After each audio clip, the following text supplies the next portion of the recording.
Hello students and parents, welcome back my channel self studies. मैं रेखा मेरे channel पर आप सबका स्वागत करती हूँ। आज हम हिंदी व्याकरण के विराम चिन्ह के बारे में विस्तार से जानने वाले हैं।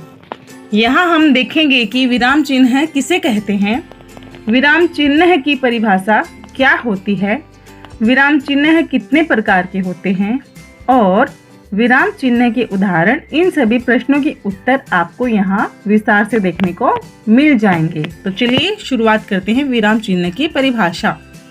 विराम चिन्ह किसे कहते हैं? विराम का अर्थ होता है ठहराव यानी रुकना। लिखते समय या बोलते समय यदि विराम न हो तो पाठक या श्रोता को भाषा के सम्यक ज्ञान में कठिनाई होती है। एक ही वाक्य के कई अर्थ निकल सकते हैं, वह भ्रमित हो सकता है। जैसे उसे रोको मत जाने दो, यानी कि यहाँ पे रोकने की बात है। दूसरा है उसे रोको मत जाने दो, मतलब यहाँ पर जाने की बात है। तो ये चिन्ह लगाने से इन दोनों का अर्थ अलग हो गया। विराम चिन्ह कितने प्रकार के होते हैं, तो चलिए मैं आपको पूरी विस्तार से जानकारी बताती हूँ। पहला अल्प विराम, दूसरा अर्ध विराम, तीसरा पूर्ण विराम, चौथा उप विराम, पांचवा प्रश्नवाचक चिन्ह, छठवां विस्मयादिक बोधक चिन्ह, सातवां संयोजक चिन्ह, आठवां उद्धरण चिन्ह। आगे भी है, तो ये वापस से आप देख लीजिए विराम चिन्ह कितने प्रकार के होते हैं। यहाँ पे मैं लिखा है नंबर सहित कि कौन से होते हैं। आगे बढ़ते हैं।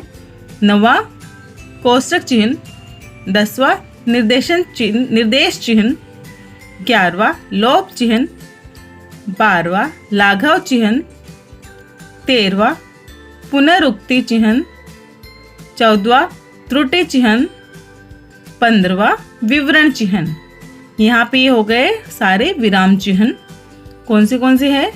यहाँ से 9 से लेके 15 तक सारे चिन्ह के नाम दिए गए हैं, यानी 1 से लेके हमने शुरुआत की थी और 15 पे यहाँ पहुँच गए हैं। ये है सारे विराम चिन्ह और विराम चिन्ह के नाम। तो ध्यान से देखिए स्टूडेंट्स और ध्यान से लिखना आप अपने हिसाब बुक में। आगे है सबसे पहले अल्प विराम। अल्प विराम का अर्थ होता है थोड़ा ठहराव, थोड़ी देर के लिए रुकना। इसका प्रयोग निम्नलिखित परिस्थिति में होता है। यदि वाक्य के बीच में पर, परंतु, किंतु, लेकिन, तो, भी, मगर, इसलिए, अतः, क्योंकि, जिससे, वर्ण, बल्कि, तथापि आदि अव्यय हो तो उनके पहले, जैसे बोलो मगर धीरे से, वह आया लेकिन चला गया, सिर्फ पढ़ो ही नहीं वरन काम भी करो। तो यहाँ पे ये अल्प विराम का प्रयोग हुआ है। यदि एक ही प्रकार के शब्द या वाक्यांश आए, जैसे शब्दों में राम, श्याम, मोहन और सोहन दोस्त हैं, वाक्यांशों में वह यहाँ आता है, पढ़ता है और चला जाता है। यदि वाक्य में यह उसे सुनो तब आदि लुप्त हो जाए, जैसे मैं जो कहता हूँ ध्यान से सुनो, उसे लुप्त है, कब वो गया कब कह नहीं सकता, यह लुप्त है। यदि वाक्य का आरंभ हाँ नहीं बस अच्छा सचमुच वस्तु छी आदि से हो, जैसे हाँ मैं जानता हूँ, नहीं यह तो गलत है, सचमुच यह इतना बुद्धिमान है, छी यह क्या कर दिया। संबोधन के बाद इस चिन्ह का प्रयोग करें, जैसे अरे मित्र तुम कहाँ गए थे, देशवासियों मेरे हाथ मजबूत करें। नोट: संबोधन कारक में संज्ञा के बहुवचन रूप रहने पर ही अनुस्वार का प्रयोग ना करें। जैसे प्यारे बहनों देवियों और सज्जनों हे बालकों अशुद्ध, प्यारी बहनों देवियों और सज्जनों हे बालकों शुद्ध। यदि शब्द को 2-3 बार दोहराना हो, जैसे नहीं नहीं मैं तुम्हारी बात नहीं मान सकता, चलो चलो यहाँ कुछ नहीं मिलेगा, वह बहुत दूर से आया था। तिथि में इसका प्रयोग होता है, जैसे 15 अगस्त 1947 को हमारा देश आज़ाद हुआ था, वह 14 जुलाई 2001 को आया था।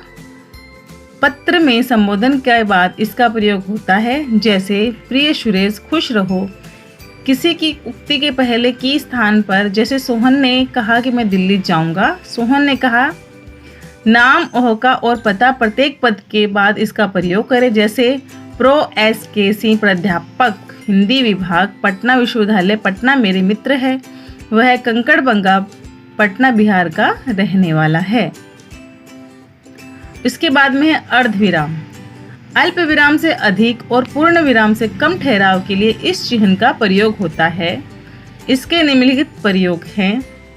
जहां मुख्य वाक्य और समानाधिकरण का संबंध बहुत अधिक न हो, स्टूडेंट सुना ना, न हो, ऐसे वाक्यों के बीच में संबंध न होते हुए भी कुछ न कुछ संबंध अवश्य रहता है। जैसे कि नदी के किनारे टहल रहा था, मंद मंद हवा बह रही थी, हम लोग बातों में मशगूल थे कि सहसा एक चीख सुनाई पड़ी। तो यहाँ पे संबंध न होकर भी संबंध बन गया है। पूर्ण विराम। पूर्ण विराम का अर्थ होता है पूरा ठहराव। वाक्य की समाप्ति पर इस चिन्ह का प्रयोग होता है। जैसे वह पढ़ रहा है, राधा नाचेगी। कभी कभी किसी घटना का नाटकीय रूप या सजीव वर्णन करने के लिए इस चिन्ह का प्रयोग होता है। जैसे स्टेडियम में हजारों की भीड़, अंतिम बॉल, अंतिम बल्लेबाज, 4 रनों की जरूरत, सचिन का प्रवेश और यह रहा छक्का, हिंदुस्तान की विजय। जैसे सुंदर, सीता सुंदर है, सीता सुंदर नहीं है, सीता सुंदर है और सीता सुंदर है के यहाँ पे अलग अलग भाव प्रस्तुत किए गए हैं। उपविराम। इस चिन्ह का प्रयोग प्राय पुस्तक, निबंध आदि के शीर्षक में होता है। जैसे Kashmir, a tragedy of Eris पुस्तक का नाम है। विज्ञान, अभिशाप या वरदान, निबंध या निबंध का ये शीर्षक है। तो ये उपविराम का चिन्ह जो होता है वो निबंध में ज़्यादा प्रयोग होता है। हम देखते हैं ना, कोई हम जैसे ओम नमः शिवाय, नमः लिखते हैं हम, तो यहाँ पे वो चिन्ह का प्रयोग किया जाता है, नमः। तो ये है कश्मीर। प्रश्नवाचक चिन्ह। इस चिन्ह का प्रयोग प्रश्न पूछने, जिज्ञासा या संदेह आदि की स्थिति में होता है। जैसे प्रश्न के रूप में, क्या आप पढ़ते हैं? आप क्या पढ़ते हैं? जिज्ञासा, उत्सुकता या संदेह की स्थिति में, आप महेश जी के पुत्र हैं? गीता अच्छी लड़की है ना? व्यंग्य के रूप में, सिपाही चोर से तू साधु है ना? चोरी तुमने नहीं की कि मैंने नहीं की? और यदि लेखक को शुद्ध अशुद्ध का संदेह हो, जैसे दिनकर की पहली कविता का नाम रश्मिरथी था, 1857 के सिपाही विद्रोह का नाम मंगल पांडे था। तो यहाँ पे ये प्रश्नवाचक चिन्ह का प्रयोग किया गया है। 20 में अधिक बोधक चिन्ह। इस चिन्ह का प्रयोग निम्नलिखित स्थितियों में होता है। हर्ष, विषाद, घृणा, करुणा, आश्चर्य, भय, शोक आदि तीव्र भाषा भावों को व्यक्त करने में। जैसे वाह अच्छा किया, आह वह मर गया, बाप रे कितना भयानक शेर, छी छी ऐसा नीच काम। देवी देवता, ईश्वर आदि के संबोधन में, जैसे हे ईश्वर उसका कल्याण करो, देवी मुझे शक्ति दो। अपने से छोटों के प्रति शुभकामना संभावना प्रकट करने में, जैसे तुम्हारा कल्याण हो, चिरंजीव भव, मुबारक हो, पुत्रवती भव। ये है संयोजक चिन्ह। इस चिन्ह का प्रयोग संस्कृत में नहीं होता है। स्टूडेंट सुना आपने, इस चिन्ह का प्रयोग संस्कृत में नहीं होता है। हिंदी और अंग्रेजी के शब्दों में इसका प्रयोग होता है। ये और कब होता है? जब 2 शब्दों को जोड़ना हो तब इस चिन्ह का प्रयोग करते हैं। यानी 2 या 2 से अधिक शब्दों को जोड़ने में यह चिन्ह काम आता है। जैसे तैसे, लेना देना, ये जो शब्द होते हैं ये इनको जोड़ने के काम आता है। इसको कहते हैं संयोजक चिन्ह। इसके बाद है उद्धरण चिन्ह। इस चिन्ह का प्रयोग निम्नलिखित स्थितियों में होता है। जब किसी लेखक या पुस्तिका की उक्ति को ज्यों का त्यों उद्धत करना हो, जैसे मैं तुम्हें देवता नहीं मानव देखना चाहती हूँ, महादेवी वर्मा। किसी महत्वपूर्ण शुक्ति या किसी महान व्यक्ति के कथन में, जैसे तुम मुझे खून दो मैं तुम्हें आज़ादी दूंगा, सुभाष चंद्र बोस। पुस्तक का नाम, किसी व्यक्ति का उपनाम, गद्य या पद्य के शीर्षक आदि लिखते समय इस चिन्ह का प्रयोग करें। जैसे रामचरितमानस धार्मिक पुस्तक ही नहीं एक महाकाव्य भी है। दिनकर राष्ट्रकवि थे, परमेश्वर कहानी का संक्षेप में लिखे। कोष्टक चिन्ह, इस चिन्ह का प्रयोग निम्नलिखित स्थितियों में होता है। वाक्य में प्रयुक्त किसी पद या वाक्य को स्पष्ट करने के लिए, जैसे जनक नंदिनी सीता को भी अग्नि परीक्षा देनी पड़ी। रावण दुराचारी के कारण लंका का सर्वनाश हो गया। मैं मांस नहीं खाता हूँ। निषेधात्मक वाक्य। नाटकीय संवादों में इसका प्रयोग होता है, जैसे सिपाही डंडा पटकते हुए, क्या तुमने चोरी नहीं की? चोर हाथ जोड़कर, नहीं माई बाप, मैंने चोरी नहीं की। क्रम संख्या को घेरने में भी इसका प्रयोग होता है। वर्ण के दो भेद हैं, स्वर वर्ण और व्यंजन वर्ण। निर्देश चिन्ह। इसका प्रयोग निम्नलिखित स्थितियों में होता है। किसी बात पर बल देने के लिए, जैसे राम के 2 पुत्र थे, लव और कुश। नेहरू जी ने कहा, आराम हराम है।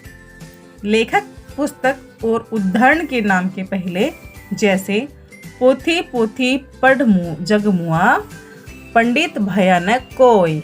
ये दोहा कबीर जी ने कहा था। मैं पूरा सुनाती हूँ। पोथी पोथी पढ़ जग मुआ, पंडित भयानक कोई, 2.5 अक्षर प्रेम के, पढ़े सो पंडित होए। लोप चिन्ह या इस चिन्ह का प्रयोग निम्नलिखित स्थितियों में होता है। यदि वाक्य के अंतर्गत किसी अवांछित शब्द या शब्दों को जोड़कर लिखना हो, जैसे महेश ने सुरेश को कहकर गाली दी। रिक्त स्थानों की पूर्ति करने वाले प्रश्नों में, जैसे भारत की राजधानी है, गद्य या पद की कोई पंक्ति छोड़ दी गई हो, जैसे 2.5 अक्षर प्रेम के, पढ़े सो पंडित होए। तो यहाँ पे ऊपर वाली लाइन जो मैंने आपको थोड़ी देर पहले बताई थी कि पोथी पोथी जग मुआ, पढ़े न पंडित, पढ़े सो पंडित होए। लाघव चिन्ह। जब किसी शब्द को पूरा न लिखकर संक्षेप में लिखना हो तो इस चिन्ह का प्रयोग होता है, जैसे राम कुमार प्रसाद। तो आगे यहाँ पे इस चिन्ह का प्रयोग किया गया है। डॉक्टर सिंह, माध्यमिक विद्यालय पटना। हस्ताक्षर, तिथि, जिला, शैक्षणिक उपाधियों एवं पदों के लिखनों में प्राय इस चिन्ह का प्रयोग होता है, जैसे IABA, MA, SDO, DM, MLA आदि। यहाँ पे कौन सा चिन्ह का प्रयोग हुआ है? लाघव चिन्ह का। इसके बाद में पुनरुक्ति सूचक चिन्ह। लिखते समय शब्द या शब्दों की पुनरुक्ति से बचने के लिए इस चिन्ह का प्रयोग होता है।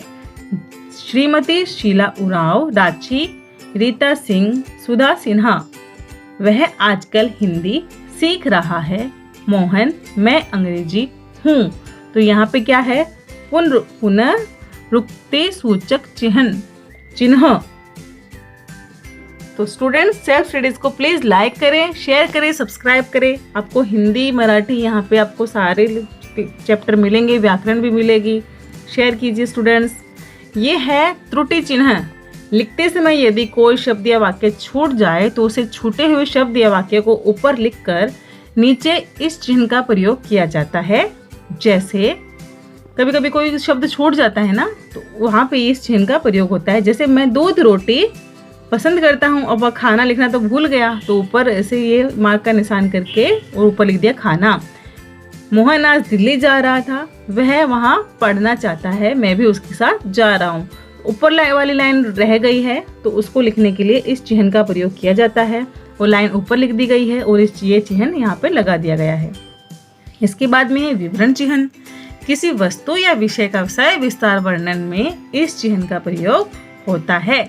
जैसे विश्व में कई ऐसे देश हैं जिसके पास आणविक हथियार हैं, जैसे रूस, अमेरिका, ब्रिटेन, फ्रांस, चीन, हिंदुस्तान, पाकिस्तान आदि। यह है विवरण चिन्ह। इसका मतलब है कि किसी भी वाक्य को विस्तार से बताने के लिए इस चिन्ह का प्रयोग होता है। जैसे शुरुआत में था ना परिभाषा विराम चिन्ह की, वैसे इस तरह से। तो students, thanks for watching self studies. Like करें, शेयर करें, सब्सक्राइब करें। सब्सक्राइब करने का कोई चार्ज नहीं है स्टूडेंट्स। आई होप आपको पसंद आ रहा है, समझ में भी आ रहा है, तो अपने ग्रुप में ज़रूर शेयर कीजिए और ऐसे ही मेरे इस चैनल पर बने रहिए। Thank you once again. Take care students.